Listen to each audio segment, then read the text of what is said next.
Como eu posso agora conseguir ser fiel e guardar o sábado do Senhor na minha rotina, no meu trabalho? Eu tenho uma família para cuidar.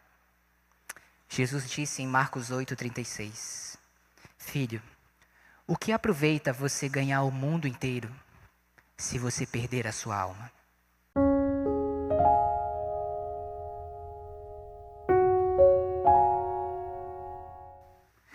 Boa noite a todos. Feliz semana. Bom nos encontrarmos mais uma vez na casa do Senhor para prestarmos culto a Ele e para termos um momento em que nós também poderemos estudar a Sua palavra. Você é muito bem-vindo. Você também que nos acompanha pela internet, você é muito bem-vindo ao nosso culto.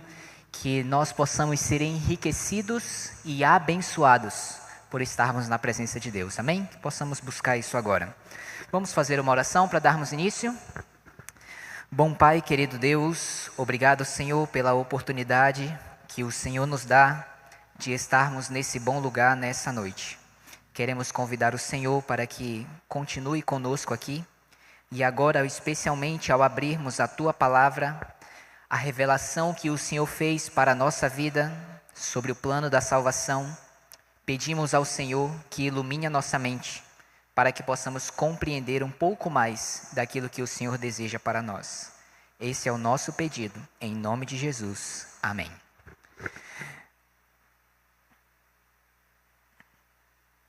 Muito bem. Obrigado, irmã.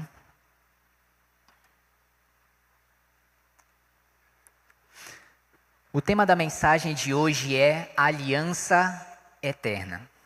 Não sei se em algum momento você já pesquisou ou já teve a curiosidade de saber por que os livros da sua Bíblia são divididos em dois grupos, chamados de Antigo e Novo Testamento. Da onde que vêm esses nomes? E por que quem organizou os livros os chamou assim? Vamos começar o nosso estudo de hoje falando um pouco a respeito disso. Aqui na tela vocês podem ver, do lado esquerdo de vocês, esse homem chamado Melito de Sardes. Ele é um cristão lá do 2º século e foi a primeira pessoa, uma das primeiras pessoas que tratou de organizar os livros da Bíblia em grupos como aquele que nós temos hoje aqui na nossa Bíblia. E então, nessa organização de livros, ele chamou o primeiro grupo de livros de Antiga Aliança e o segundo grupo de livro, escrito já a partir do 1º século, de Nova Aliança. Deu esses nomes no idioma que ele usava, que era o grego. Um tempo depois, aparece esse segundo personagem, que é Jerônimo, e ele utiliza então a compilação, o apanhado que Melito de Sardes fez sobre o grupo dos livros, e ele utiliza os mesmos nomes que Melito de Sardes havia dado. Entretanto, ele estava fazendo uma tradução desses livros do grego para o latim. E então a tradução que ele escolheu da palavra aliança, do grego para o latim, foi a palavra testamento. E então ele ficou com essa organização de livros de Antigo e Novo Testamento.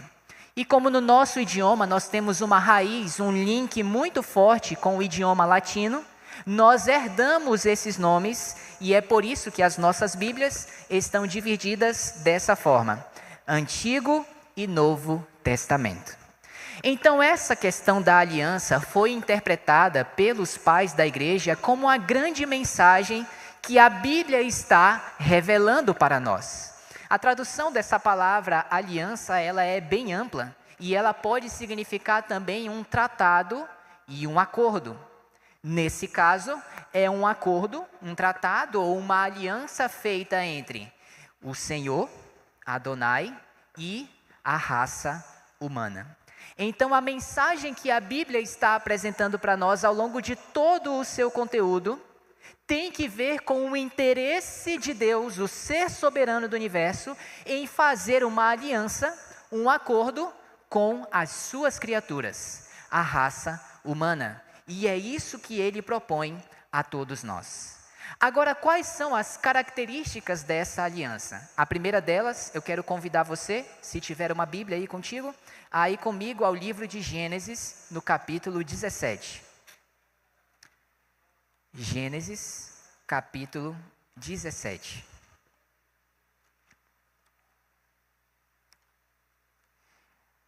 Gênesis capítulo 17, nós vamos ler o verso de número 7. Você conseguiu encontrar aí? Sim? Amém? Muito bem, vamos ver o que nos diz aqui. Primeira característica da aliança.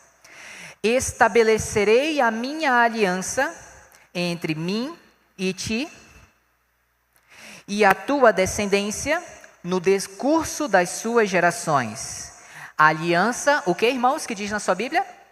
Aliança perpétua para ser o teu Deus e da tua descendência. A primeira característica que nós queremos destacar aqui para a aliança, esse acordo que Deus deseja fazer com a raça humana, é que essa aliança que Deus decidiu fazer, ela é uma aliança eterna. Deus tomou essa decisão, Ele está decidido a fazer essa aliança com a raça humana e Ele não vai desistir desse objetivo que Ele tem. Ele decidiu fazer isso e fará isso por todos os meios que forem possíveis. Deus tem o interesse de fazer uma aliança, viver em acordo, Ele e cada um de nós. Segunda característica da aliança, Gênesis capítulo 12. Gênesis capítulo 12, verso de número 3. A palavra de Deus diz assim: abençoarei os que te abençoarem e amaldiçoarei os que te amaldiçoarem. Em ti serão benditas todas as famílias da terra. A segunda característica que nós queremos destacar aqui para a aliança é que esse acordo que Deus deseja fazer, Ele estende isso a todos os seres humanos. E por que é importante mencionarmos isso aqui?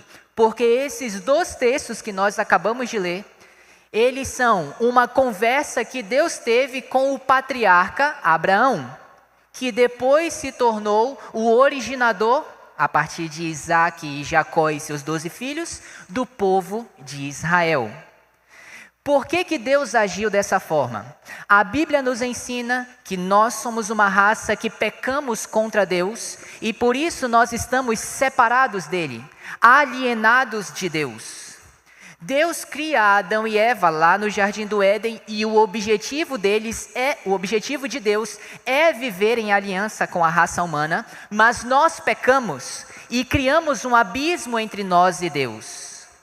Nesse trabalho de Deus de manter a sua aliança, pois Ele decidiu que fará isso eternamente, Deus então inicia o processo chamando um homem para ser o mediador dessa aliança e disse então que faria deste homem um grande povo, para que esse povo mediasse a aliança ou fizesse o restante do mundo conhecer que Deus tinha o interesse de fazer esse acordo com toda a raça humana.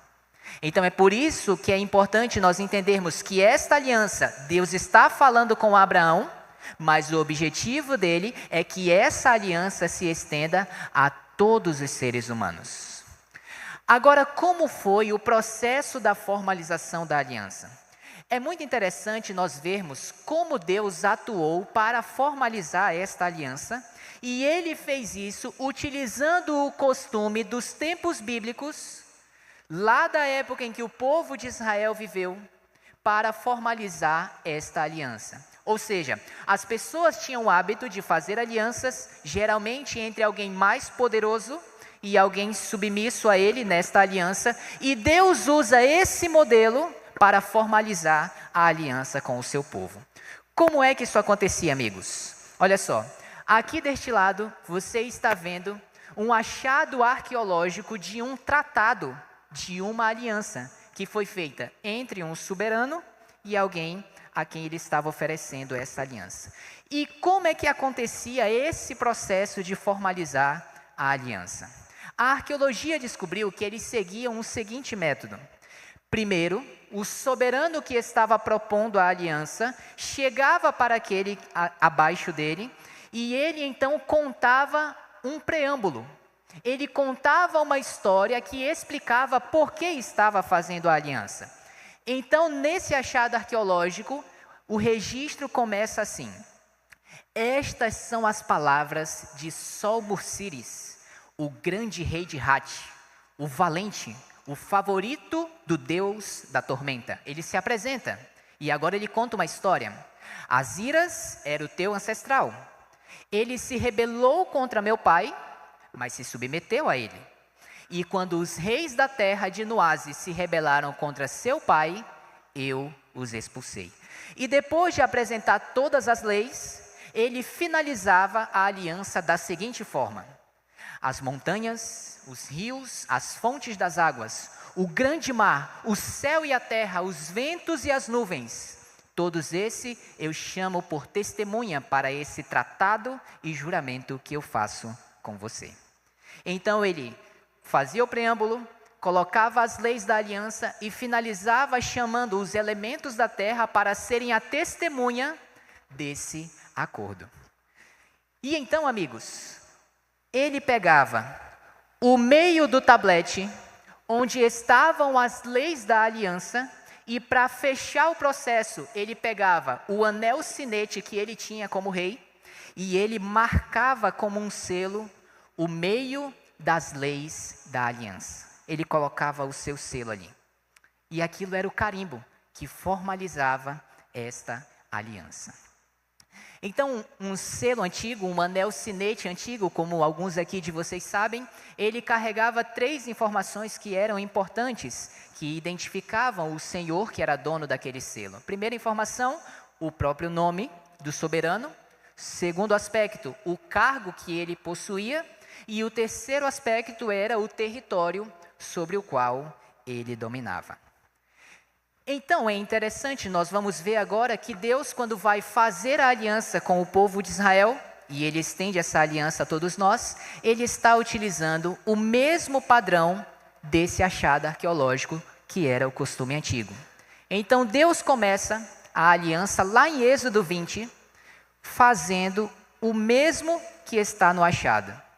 Então falou Deus todas estas palavras. E agora Deus vai contar a história.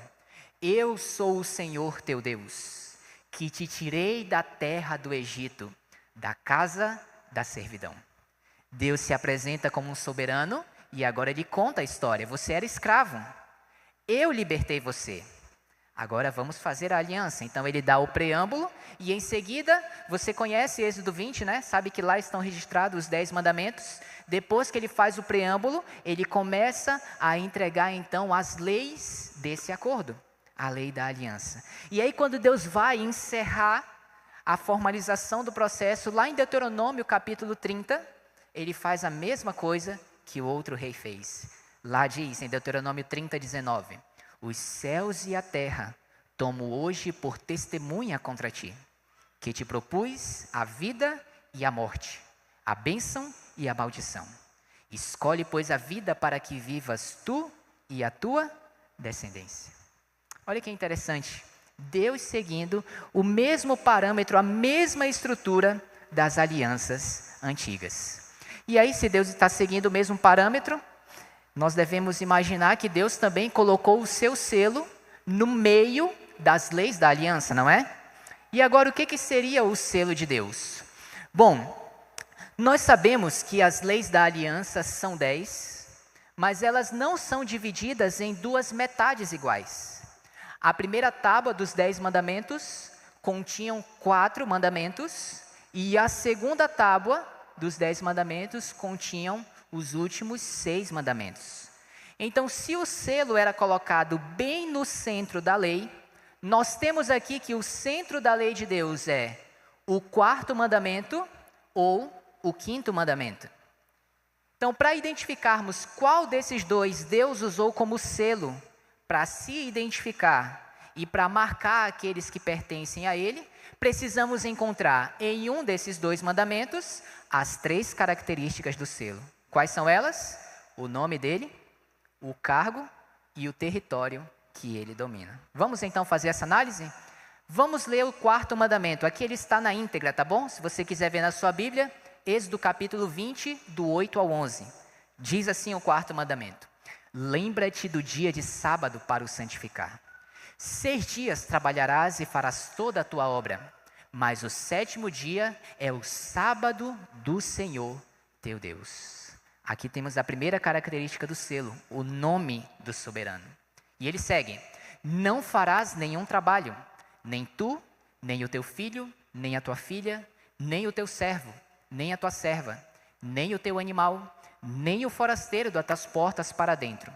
Porque em 6 dias fez o Senhor o céu, a terra, o mar e tudo o que neles há. Aqui nós encontramos a segunda característica de um selo. Porque Deus aqui se apresenta com o seu cargo. Qual é o cargo de Deus, amigos? Ele é o Criador de tudo que existe. Essa é a profissão de Deus, Criador. E nessa mesma frase, Deus apresenta a terceira característica do selo. Você lembra qual é? O território que ele domina. Qual é o território que Deus domina? O céu, a terra e o mar. Então aqui nós temos no 4º mandamento, Deus apresentando as 3 características que existiam em um selo que os soberanos usavam para fazer as suas alianças. E o 5º mandamento? Será que o 5º mandamento tem as características? Vamos ler juntos? Aqui está a íntegra dele. Honra teu pai e tua mãe, para que se prolonguem os teus dias na terra, que o Senhor, teu Deus, te dá. Então aqui nós temos uma característica que pertence ao selo, que é o nome de Deus. Mas nós não temos as 3. Então, aqui nós não conseguimos encontrar as características de um selo. Mas, no 4º mandamento, sim. Então, nós olhamos para a lei de Deus e vemos que a lei de Deus, os 10 mandamentos, eles são as regras do tratado, do acordo que ele deseja fazer com cada um de nós que estamos aqui hoje. E o sábado, o 4º mandamento da lei de Deus, a observância ao sábado, o reconhecimento do sábado como um dia santo, este é o selo de Deus. O selo de Deus. Agora, para a gente evidenciar isso na Bíblia, eu quero te convidar a ir comigo a Ezequiel capítulo 20. Ezequiel capítulo 20. No verso 12, Deus diz assim: também lhe dei os meus sábados, para servirem de sinal entre mim e eles, para que soubessem que eu sou o Senhor que os santifica. Então, este verso bíblico, claramente, Deus mesmo está falando que o sábado é um sinal que identifica aqueles que o reconhecem como Senhor soberano. Daqueles que escolhem se submeter a Deus para servi-lo de acordo com a sua vontade. Agora vamos ler mais alguns versos da Bíblia. Vamos para Jeremias capítulo 31. Jeremias capítulo 31. Jeremias capítulo 31, verso 31 até o verso 33. Diz assim, Jeremias 31, 31. Eis que vem dias, diz o Senhor, em que firmarei o que, amigos? Nova aliança com quem, irmãos?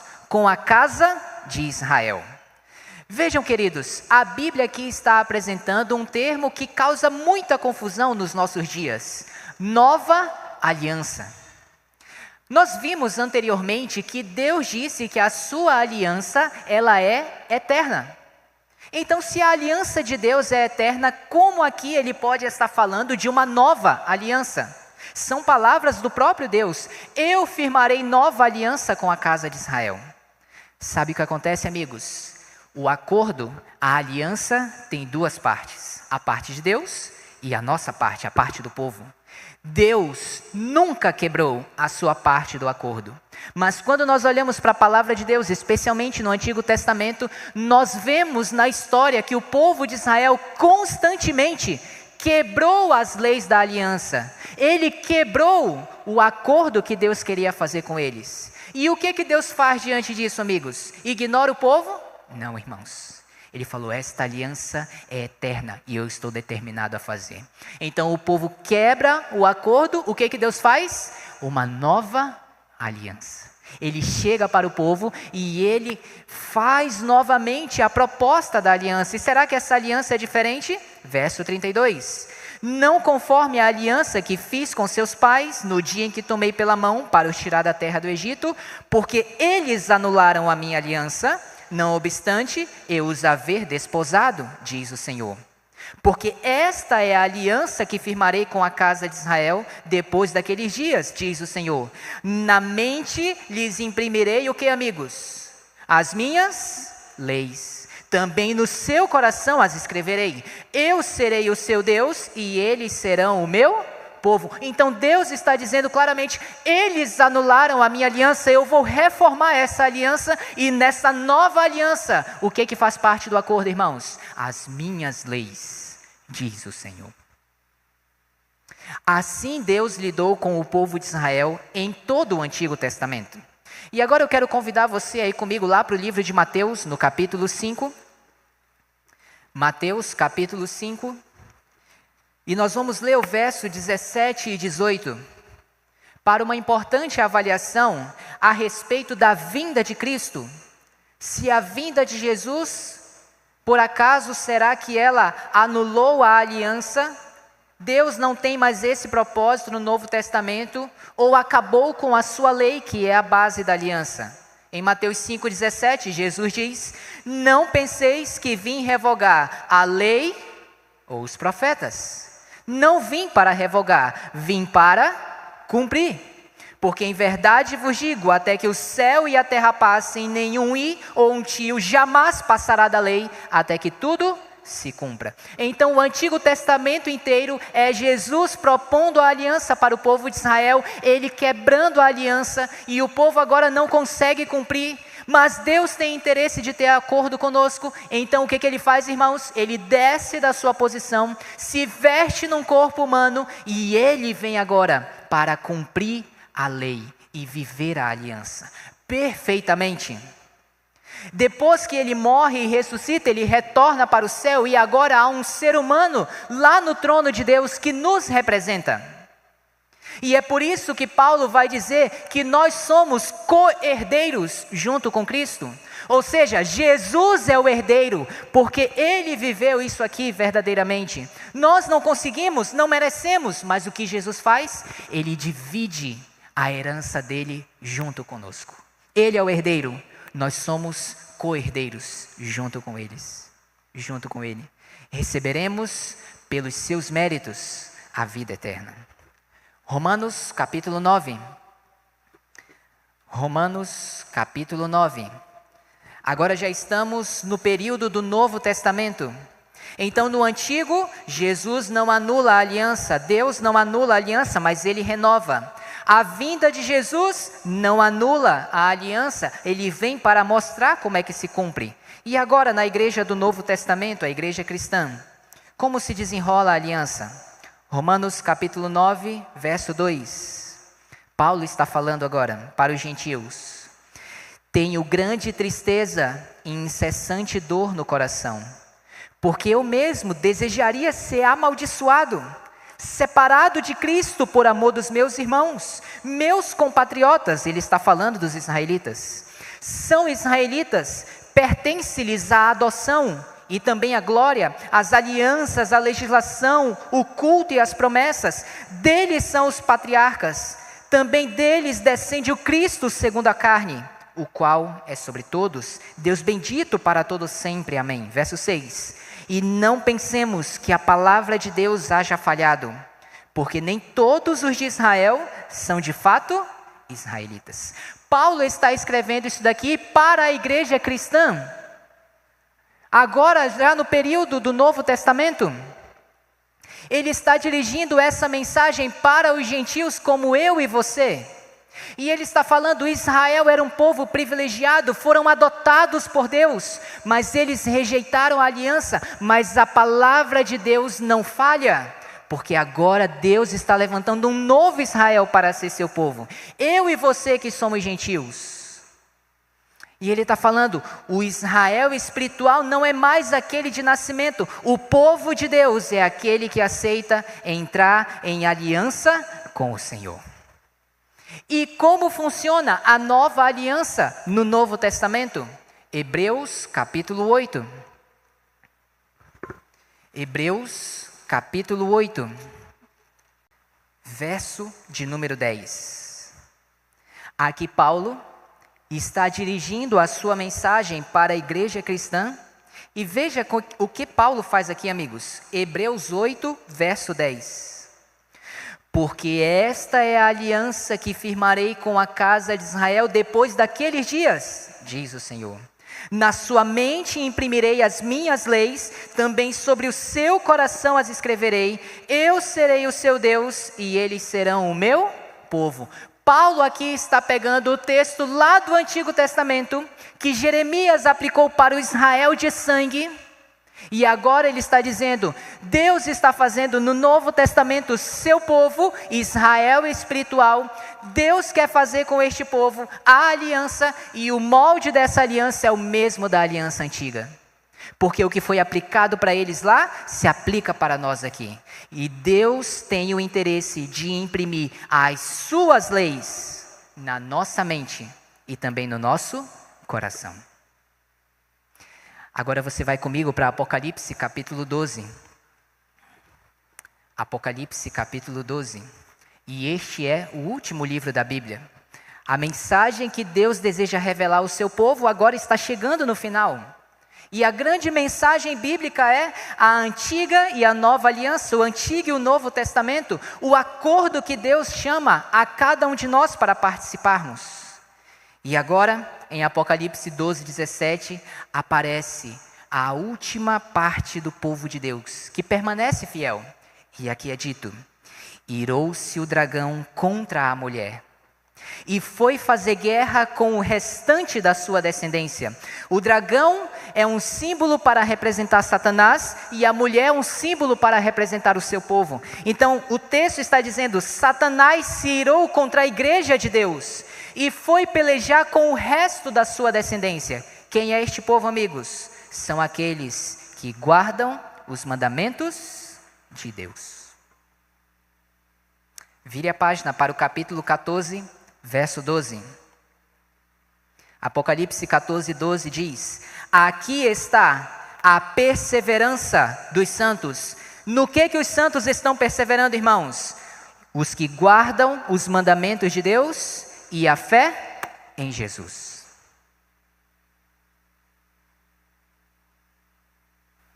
Percebe, amigo?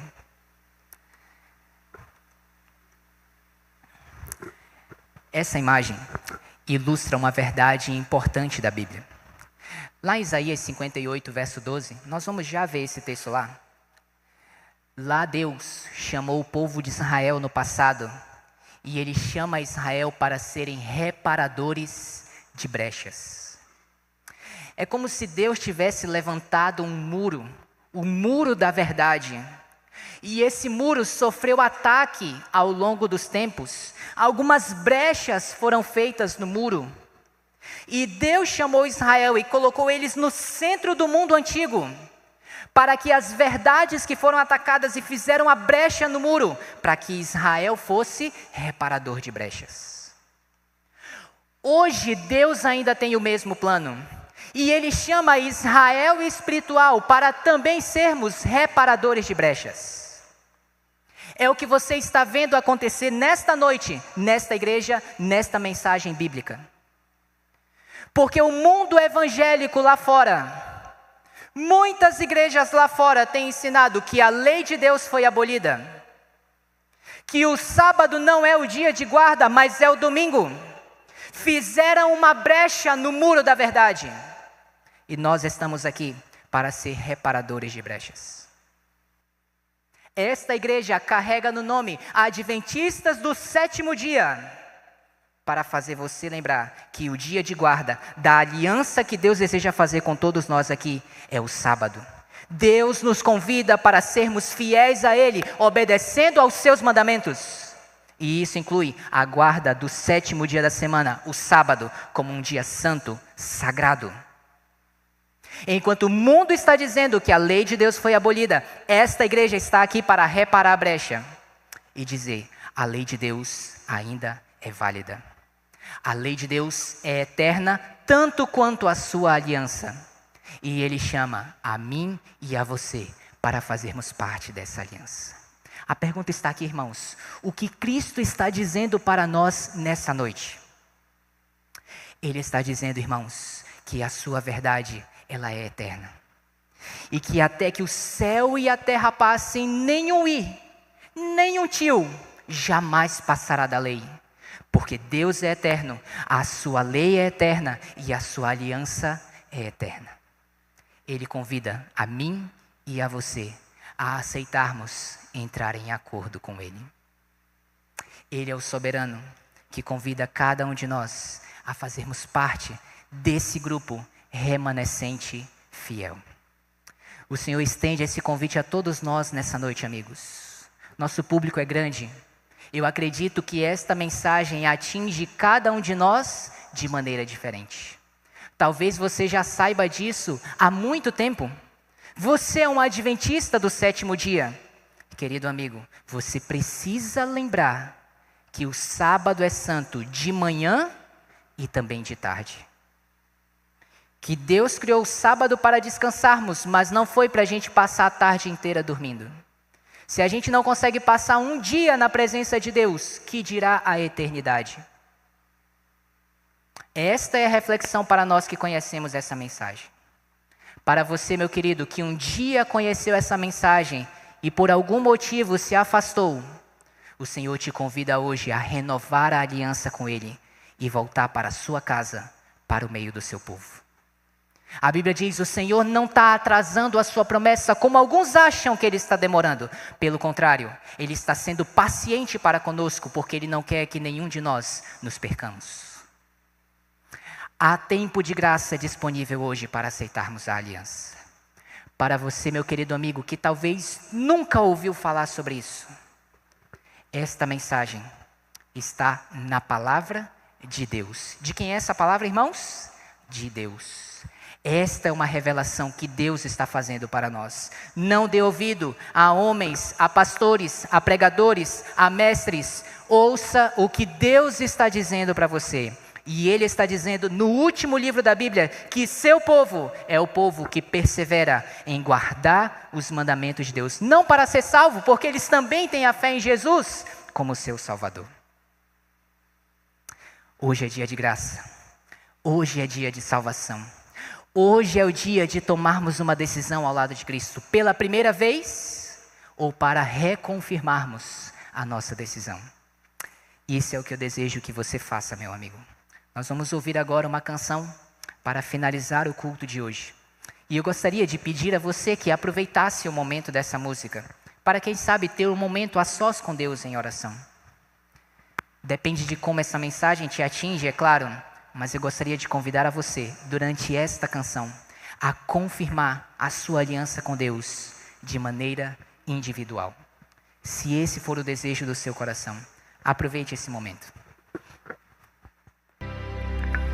Talvez você se pergunte: como eu posso agora conseguir ser fiel e guardar o sábado do Senhor na minha rotina, no meu trabalho? Eu tenho uma família para cuidar.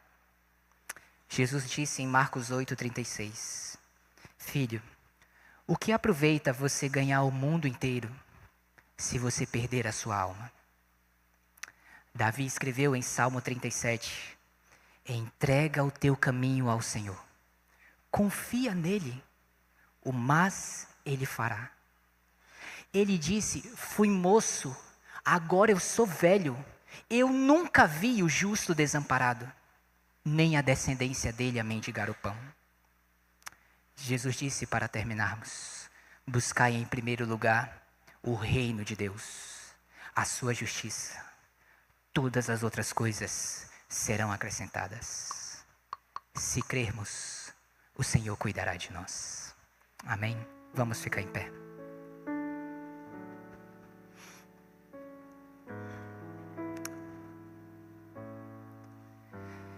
Pai querido, eu sei que o Senhor olha para cada um de nós nessa noite com um olhar de eterno amor.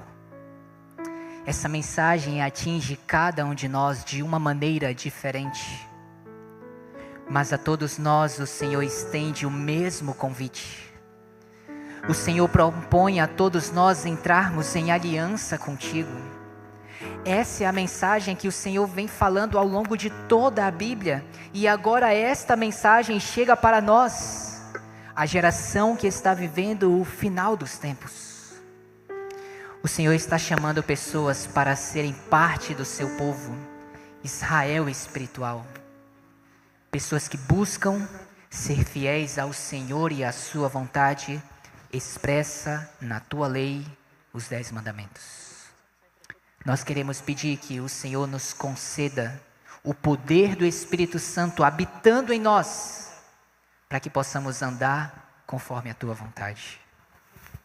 Paulo chega a dizer: miserável homem que sou, porque o bem que eu quero fazer eu não faço, o mal que eu não quero eu acabo fazendo. Mas ele também diz: agora pois não há nenhuma condenação para aqueles que estão em Cristo Jesus. Senhor, sabemos, a lei não nos salva, Cristo é nosso Salvador. A tua lei é o teu propósito de vida para cada um de nós. A tua lei é santa, justa e boa, disse Paulo. E ser santo, justo e bom é o que o Senhor é. Quando obedecermos a tua lei, quanto mais obedecermos, mais semelhante ao Senhor seremos. E por andarmos tanto contigo, o dia o Senhor virá para fazer conosco o que fez com Enoque. Andou tanto tempo contigo que o Senhor tomou para si. Almejamos a salvação, Senhor, e pedimos que o Senhor nos conceda. Que o céu e o mundo olhem para nós e vejam em nós pessoas que pertencem a um reino diferente. E estão aqui apenas como embaixadores representando a pátria celestial.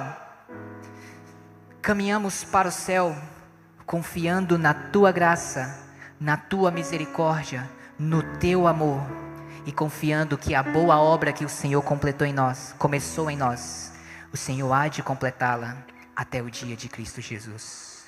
Que a tua graça nos abrace, que teu poder nos transforme, e que o Senhor nos conduza a cada dia bem perto de ti. Esta é a nossa oração, em nome de Jesus.